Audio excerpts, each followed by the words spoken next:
otherwise who are with us or would take the time to focus on what we are engaged in here today. As I welcome you to this engagement directed to the people of Trinidad and Tobago in a very sad state of affairs that actually began on the 16th of December 2024 at a quiet street, Farfan Street, out there in Arima, a fire that led to the death of our sister, my parliamentary colleague, ministerial colleague, Madam Lisa Morris Julian, and her daughter, 25-year-old Zion, and her 6-year-old son, Josiah. We gathered last evening at party headquarters, Balize House, where the Women's League and all of the PNM paid honor and respectful tribute to her work, her life, her service, and we are still all in a state of grief at that horrific development. And I take the opportunity yet again. I met her mother and other family members last evening.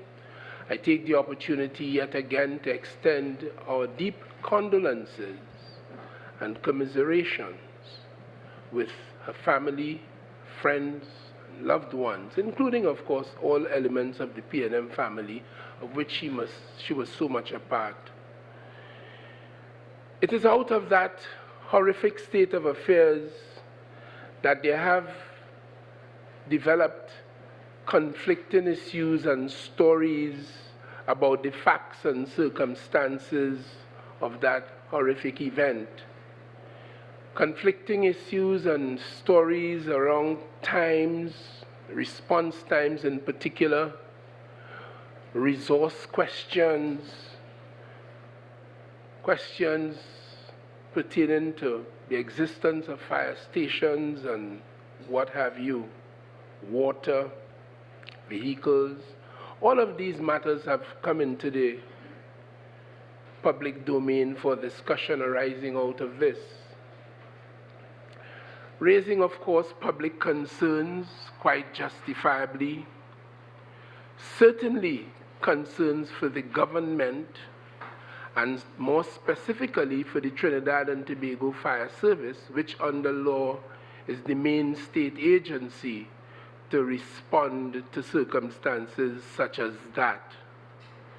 It is as a result of that public disquiet that on the 18th of December, the Honorable Prime Minister, leading the government of Trinidad and Tobago, and as head of the National Security Council, convened a meeting, and the National Security Council subsequently mandated yours truly as Minister of National Security to engage a team of persons suitably qualified and able to conduct a fact-finding inquiry into the facts and circumstances of that matter for the benefit of the settlement and the understanding and the clarity that the national community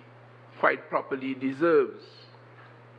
I have observed that many in the society have very glibly commented upon those issues. Many have rendered opinions. Many have devised all manners of theories.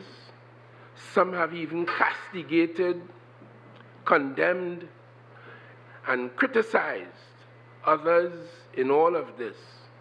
I'm sure members of the media, you would have observed that as Minister of National Security, I have ventured no position other than abject sadness on the matter.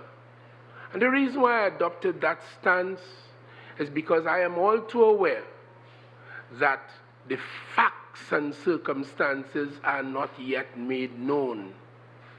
So I could not afford the luxury of others to be previous, as my grandmother used to say, and to get ahead of the facts and circumstances emotionally. No, I must wait until all the facts and circumstances, as found by those suitably qualified so to do, would present. And it is then that sensible positions ought to be taken. And it is in this regard, and following the mandate of the chairman of the National Security Council, the National Security Council, led by the Prime Minister, it is his mandate and the committee's mandate, actually, that we put this three-man committee together, or three-person committee together, to have a look at the facts and circumstances of the matter. So today, we formally announce the existence of this committee, and it is to be led, chaired by Mr. Roosevelt Bruce, a former chief fire officer who was enlisted in the fire service on the 1st of January in 1990 and served all up and through the ranks, 1980, sorry,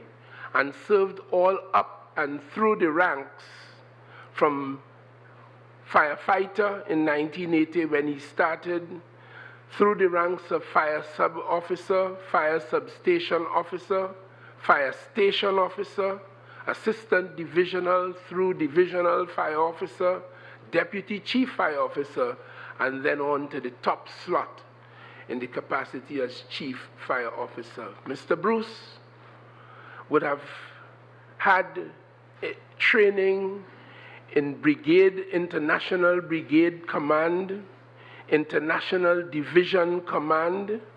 He would have qualified himself in project management, and he has a certificate in policy development. He would have trained at the Louisiana State University in explosive incident countermeasures. He would have attended the Joint Services Staff College, where he attained qualification in management studies, and of course with the Pan American Health Organization, had himself certified in mass casualty management, and later on here locally in emergency care and management. Mr. Bruce's skills include executive management, bomb technician disposal skill, safety officer, emergency medical technician, and fire safety training. Mr. Bruce will chair this three-man committee as they look at the facts and circumstances of the horrific incident that we have traversed so far this morning. The other member of that team is a Mr. Kurt Cadet, who would have worked for 45 years in the energy sector, with the last 29 years being dedicated to health, safety, security, and environment concerns, which we know as HSSE. He, at the moment, is chairman of the Occupational Safety and Health Authority of Trinidad and Tobago. He would have, from 2020 to the present, functioned as a coach in the area of health and safety, providing consultancy, incident investigation, health and safety training for a number of companies across Trinidad and Tobago, particularly in the energy sector. And of course, between September 2020 and August of 2024, he was the HSE consultant for the demolition of the site that was PowerGen company at, in Woodbrook here in Port of Spain. And of course, with a serious background, as I said, in incident management. He is, of course, board certified in safety, safety among safety professionals.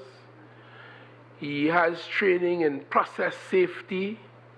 He has training as a senior investigator in root cause analysis.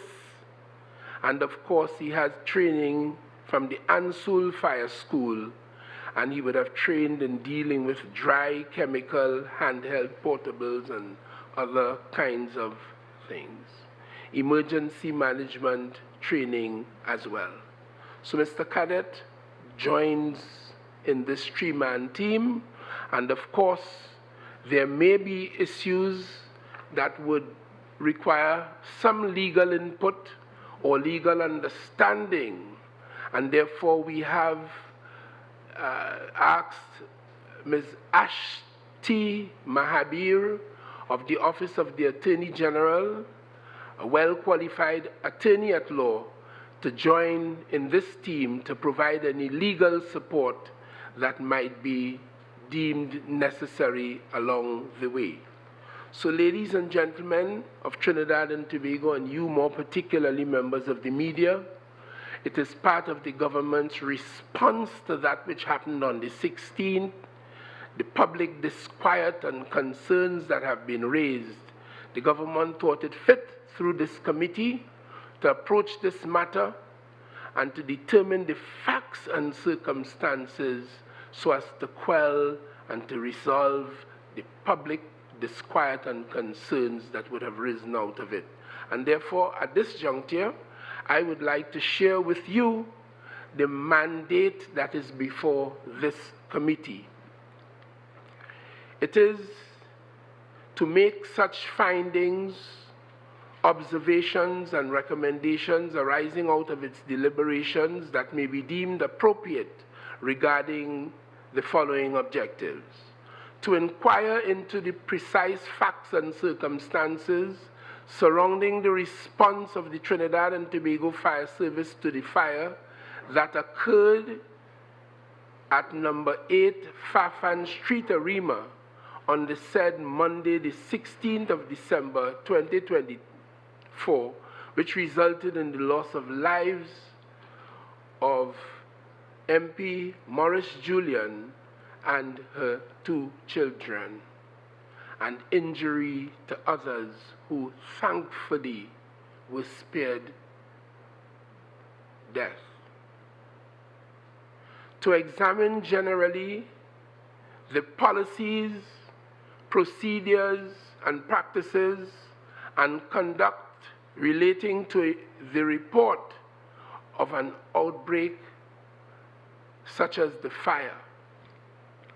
To inquire specifically into the operations of the Arima Fire Station and the Tunapuna Fire Station on the said 16th of December 2024, including an assessment of the complement of fire officers at these stations with the availability of firefighting equipment and resources such as water, vehicles, and of course personnel.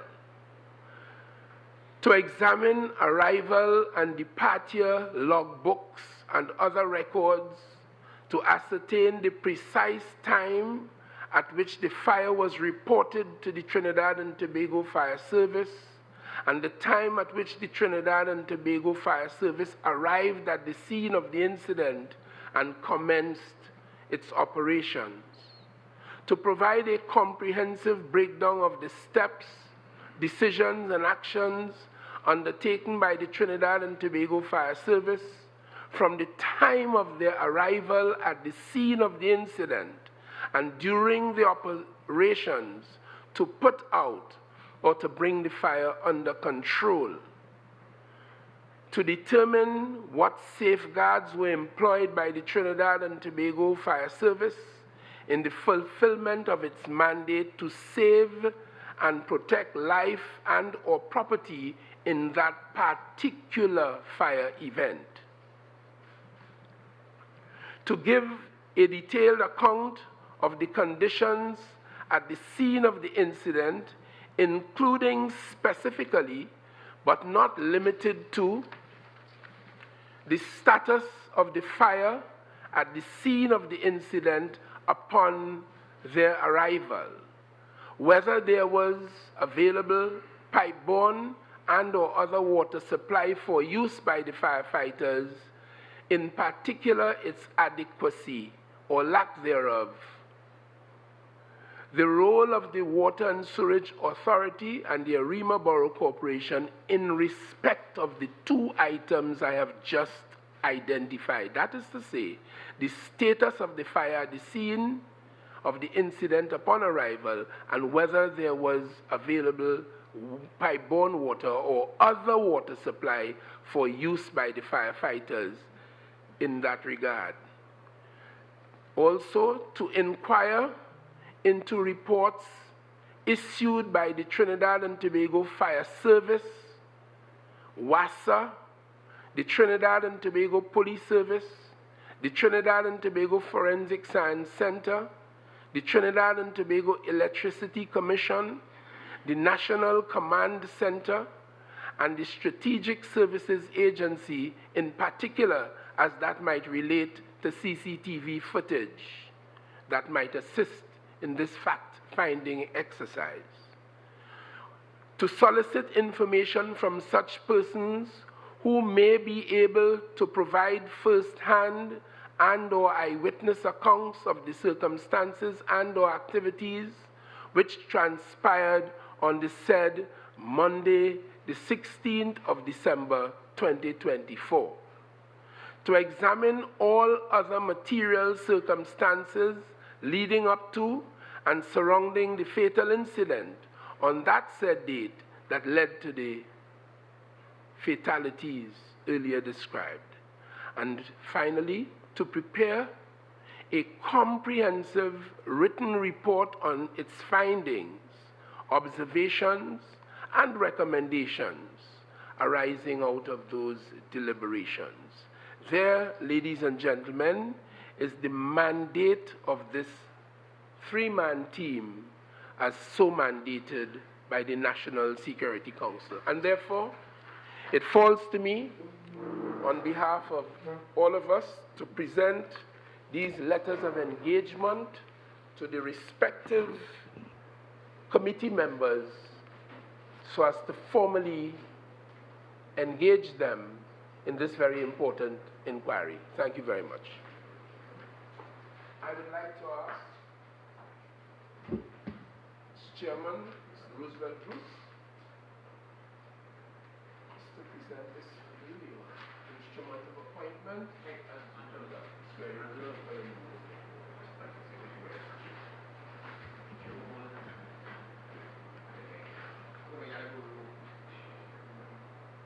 Shall we continue? Mr. Third Cadet, this is indeed your instrument of appointment for the very important work that is ahead of us. So thank you very much. Ms. Ashti Mahabir, thank you very much. This is your letter of appointment for the very important work that lies ahead of you. Thank you very much. And I would, of course, like to take this opportunity to thank these citizens of Trinidad and Tobago for affording us their time, their training, their skills, as we, the people of Trinidad and Tobago, seek to find answers to the matter that I have earlier traversed. Ladies and gentlemen of the media, with these matters now behind us, I will make myself available for any questions in relation to this. And I thank you for so putting. Thank you. Good afternoon, Terry and Brown Campbell from TGT News. I didn't hear any timeline given. Thank you very much. In light of the circumstances, we have asked the committee to report in 2 weeks. And that was the mandate of the National Security Council. And that has been made known in a previous briefing to the members. Thank you very much. Good afternoon, Chancellor Levin, Guardian Media.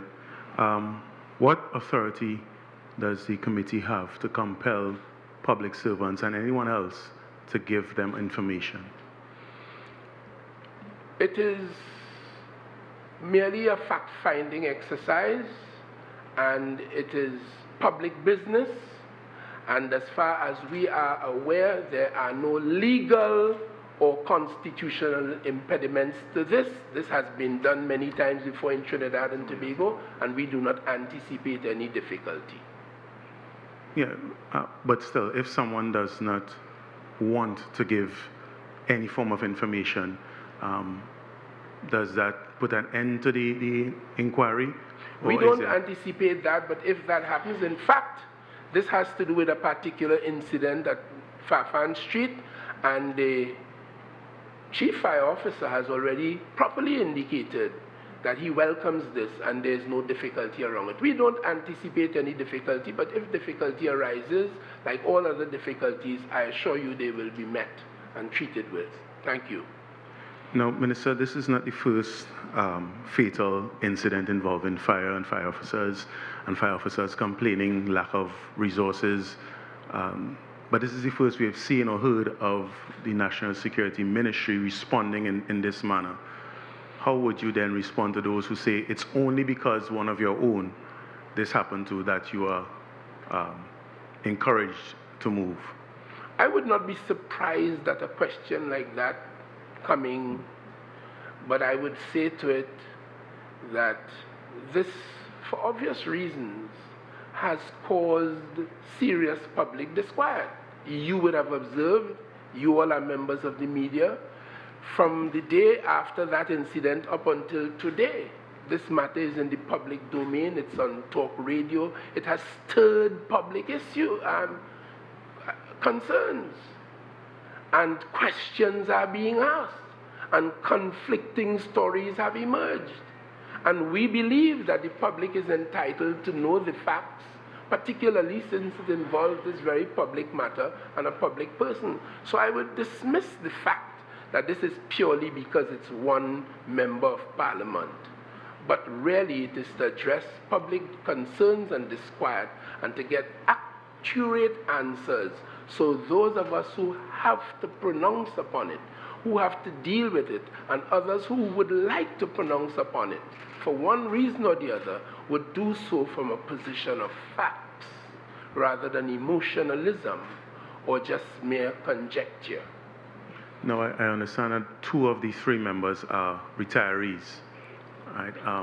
What, if any, compensation has been discussed with regards to this investigation? Is it strictly out of voluntarism, or is there some sort of stipend remuneration attached to it? No, every one of these persons, when contacted, immediately expressed their willingness on the basis of their public spiritedness, their concerns and their love for Trinidad and Tobago, their understanding of the acute importance of this exercise, and their knowledge of the skills and the capacities that I outlined that they bring. They are quite enthusiastic about serving Trinidad and Tobago, and I think they should be applauded. I have a few more questions, but I don't want to hug the mic. Okay. Yeah, Minister, when these tragedies happen, one wants to see if there can be any wider lessons in the community. And one thing I'm looking at actually is the estimates here of development and IDF, infrastructure development, and I'm seeing that the last year there had been a 24 million allocation to the fire service. That included things like construction of fire stations, Aruca, Point, Pinal, Roxborough, Belmont, and then beefing up others. But of the 24 million initial estimate, we're seeing that only 4.6 million was spent, actually, and then this year coming, we have 17.5 million allocated, hopefully. So, does this tragedy give impetus to actually getting those numbers, to meeting those numbers, getting those allocations? Of course, the money's not in your pocket. You have to get it allocated. So any thoughts on that, please? All I would say is the business of the operation of any state agency is a work in progress. On an annual basis, as you have just identified, allocations are made, expenditure is experienced, goods and services are acquired, salaries and emoluments and recurrent expenditures are paid. And this is just a work in progress which is expected to continue. For these purposes, though, I would like to confine myself to the matter at hand, the incident that took place on the 16th. I mean, the issues of the specific figures and all of that, we can find time to deal with that at another occasion. But today, I am focused on the fact of a very horrific incident that took place. Public questions around it, media questions, and the appointment of a committee to dig into this, to get the facts and circumstances right for the benefit of all of us. Your question also raised a matter about learning bigger lessons. I recall not too long ago, I think it came to be known as the Grenville Tower disaster, where many persons lost their lives in a fire of a building, a residential block in another country. And I would have observed that that was taken into account and actions would have been taken following that experience to making things better. It's no different in Trinidad and Tobago. Hence the reason why in the mandate that is in front of this committee, we have asked for some recommendations as well on the basis of the facts as they would have identified them in this particular issue. Right. I mean, are there any general fire safety hints and tips that could be offered to the public? Because in the season now, we're going to have people doing a lot of cooking around the gas cylinders. You're going to have the Christmas tree lights, a lot of drapery hanging up that could be inflammable, a lot of persons jamming up, maybe sleeping overnight. So are there any general, fire safety hints that maybe the fire service they would have the specialism to offer to the public, do you think? Well, that is as old as I can remember.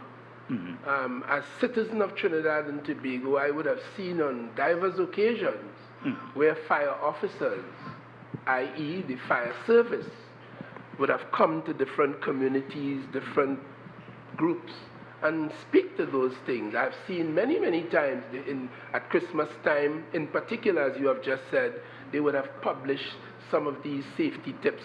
That happens. And as Minister of National Security, I'm aware that that continues. The fire service is always engaged in sensitizing the public, teaching members of the public, and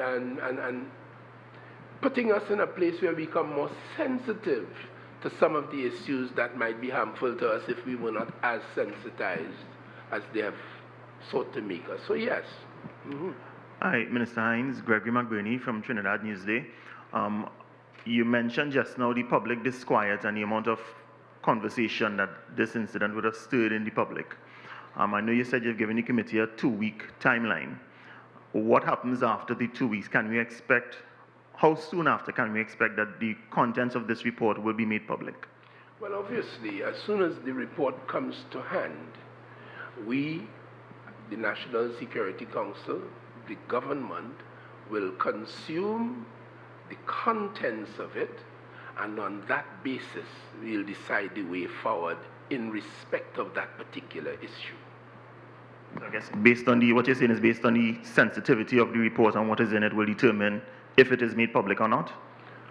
I don't know what you mean by sensitivity of the report. I'm expecting a report. But will it be made public, I'm guessing, is the question, and when? Well, I am unable to say. When it comes to hand, I don't expect that it is, anything that is not public. So when it comes to hand, we will deal with it. But we want to get the facts so that we will be able to make whatever decisions we might want to make, whatever the outflow from that. But you can't do that without having the facts. And that is why this is so critical, so necessary.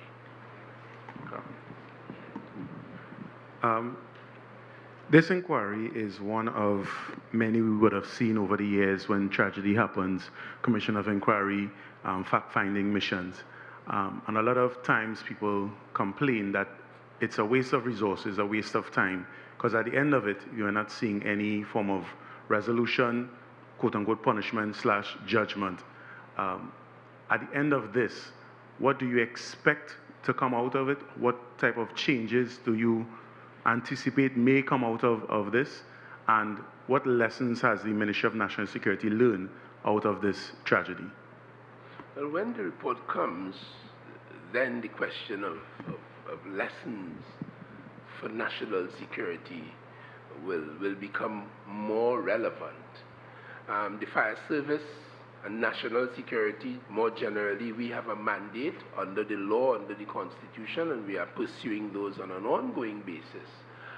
Insofar as public not being aware of the outcomes of these things, well, I suspect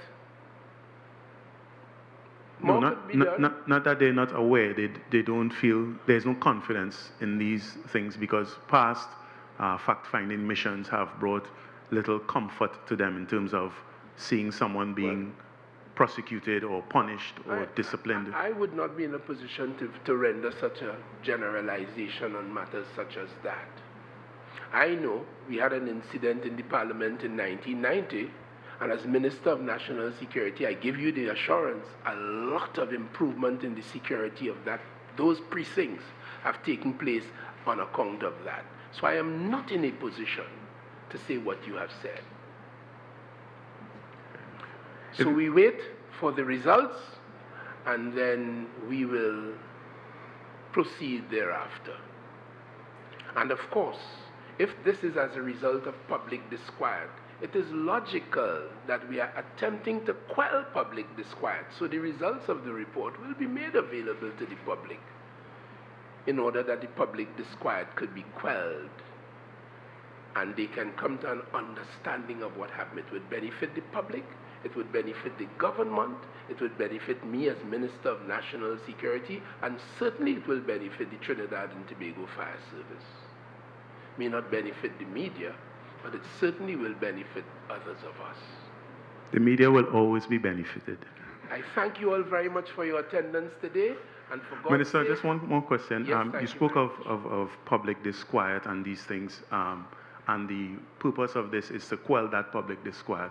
I said the purpose of this is to unveil all of the facts and circumstances out of this incident that occurred on the 16th of December 2084. One of the reasons for it is the public disquiet. Another of the reasons is our, as a society, lack of understanding of exactly what happened because of conflicting stories. So I don't want you boxing me in so tightly. Well, I'm giving you some room and a little more wiggle room with this question. There are other incidents that happen in the country that create public disquiet, particularly murders, particularly the supposed increase in kidnappings. What, if anything, is the Ministry of National Security doing, have done, will do to address those public disquiet? And if you would permit me, I have a question for my colleague on the matter at hand afterwards. Well, let's treat first with the matter at hand. I wanted to get an update on the investigation into the fire, if it has been concluded, anything coming out of the original investigation into the fire. Mr. Levar, didn't you hear that the mandate of this committee is to identify the facts and circumstances, and it is also mandated to touch base, if I may use a colloquialism, with the police service, with T&Tech, with the fire service, with WASA, and all those, the Forensic Science Center, all those state agencies that had anything to do with it, among others. So it's a fact-finding exercise. I understand that, but the fire service themselves would be conducting their own investigation into the cause. Obviously, and the fire service will have a position, but this committee will find out from the fire service what that position would be. Okay. Thank you. And back to my question that I Yes. asked. What was it? The quelling of the public disquiet with regards to murders, we are nearing 600, and the supposed rise in kidnappings. What I would say is that the crime situation in Trinidad and Tobago continues to be a challenge to all of us, particularly in the Ministry of National Security, and more particularly the police organization, which is the premier organization under the law in dealing with the prevention and the suppression of crime and criminal conduct. So all of the work of the police service, all of the work of all of the agencies of national security, our collaboration with our regional partners, our collaboration with our international partners, because a lot of the crime of which you speak are transnational in their origin. For example, the guns not manufactured in Trinidad and Tobago, the drugs not manufactured in large part in Trinidad and Tobago, the question of human trafficking and that sort of thing. So all of the agencies of national security collaborate, and we are working. I understand from what the statistics are trending to show that there has begun to be detected a bit of a slowdown in the rate of murders, and therefore we appreciate that, but the figure is still as high as it is, and I am aware of the commitment of the police service and the various units inside of the police service in trying to carry on that trend so that we could see a suppression of the murders in Trinidad and Tobago. Various strategies are in place. You would have heard them from time to time, and we continue to do that.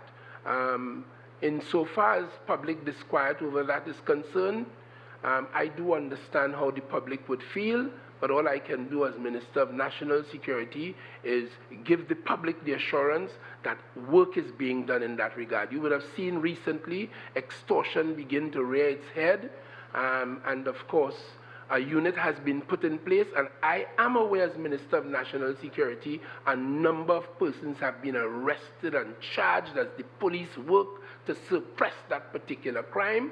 You would have noticed yesterday, I think it was, a 14-year-old boy who was taken from his parents' arms almost at their business place in St. Augustine. He was promptly released by his captors. I am aware, I can't say too much about it, but that the police responded in a certain kind of a way. And as one police officer might have colloquially put it, you know, they put some pressure on the thing, and the situation resolves as beautifully as it did.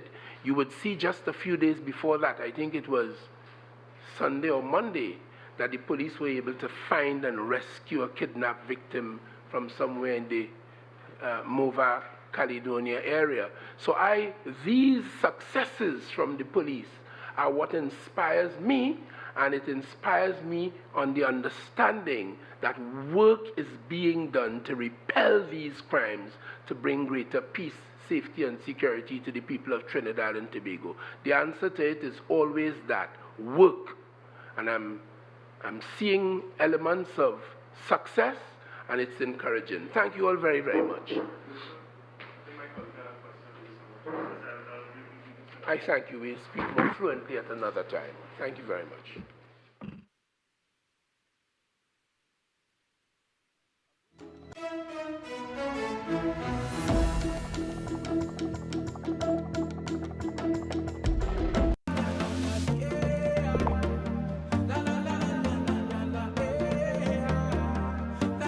This is TTT, Live for local.